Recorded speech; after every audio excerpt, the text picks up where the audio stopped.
ဒေါသောဒေါသသည်စန္ဒိကလက္ခဏောကြံထမ်းတဲ့လက္ခဏာရှိတယ်တဲ့ဒီတော့ဘုရားရဲ့အာဘောအယဒေါသဆိုတာဘာလဲပျက်စီးအောင်ဖြည့်ဆည်းတတ်တာဒေါသ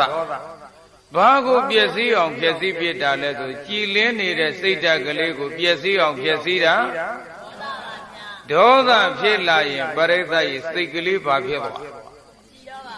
ကြည်လင်းနေတဲ့စိတ်ကလေးနောက်ယူပြီးတော့ပျက်စီးသွားတယ်စိတ်ပျက်စီးတော့ယုတ်လည်းပဲပျက်စီးသွားတယ်ဒါကြောင့်သန္ဓိကလက္ခဏောဒေါသော